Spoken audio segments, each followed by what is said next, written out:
You agree with the quick charge during the race?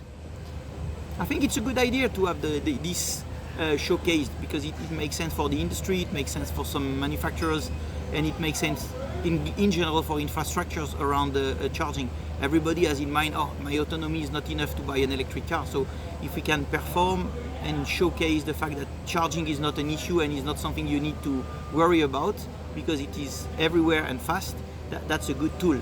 So the only thing we need to make sure is that the way it is added to the championship is improving the show.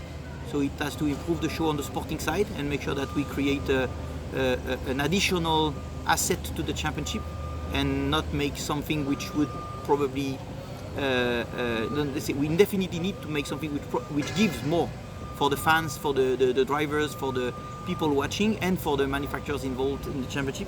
But on the other side, we cannot take the risk that it jeopardizes the sport. So that's the first topic. Make the sport stronger, not weaker. The second is technical reliability. And we need to make sure that if we introduce the concept, that doesn't create any additional risk on the battery, on the powertrains, and on the global safety for the people activating and working on it. So that's what we are testing right now, and that should be completed. And the last thing is that we need to find a format that the fan can understand, and that fan like that this new challenge within the race is giving additional interest for racing and for watching the races. So that's also where we need to improve probably and find a good product. And TV will be a big part of it, because the way you will film it, if you remember Gen 1, when we started, we were all thinking that stopping and changing car will be a weakness of the championship. And slowly, because it was so spectacular and then it was creating so much changes in the way the race was led and the fight between the drivers on track, it became a big asset of the championship. So we need to make sure that that improvement in the format is giving this type of result, create an additional asset and not a weakness.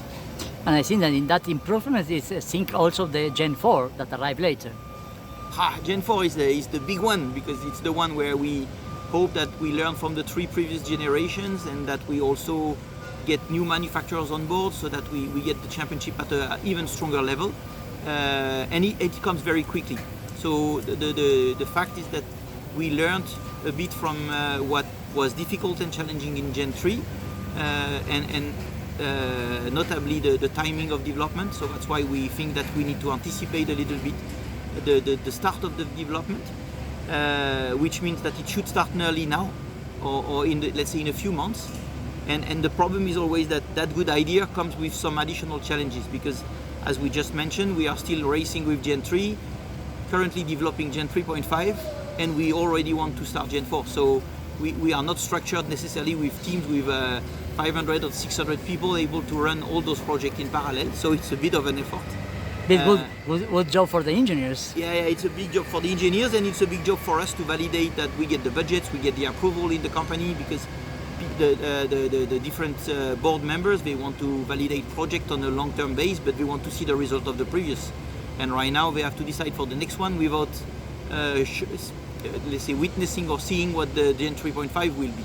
So it's, in our particular case, one of the challenges we face is to make sure that we have enough data out of the 3.5 to encourage the fact that we are part of Gen 4. But definitely it's I would say a commitment to the championship which is very strong from Mahindra since ever, and the job right now is to make sure that we consolidate that commitment for Gen 4, and we need a Gen 4 which is very ambitious, helping us to make the championship grow, helping us to get the championship more attractive, more spectacular.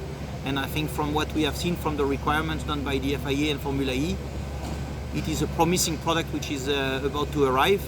We just need to make sure that we do the things step by step and constructively with everyone, so that once again we make sure that as many as the current manufacturer can stay, but on the other side we attract new ones, so that we get a championship with 6 to 8 manufacturers in the future, and make sure that the image and the level of fight and the level of the competition on track is getting even higher than today, which is not good for me because the level of competition is already high enough, but it's probably part of the game. We are a world championship, and we have to deserve the world championship titles.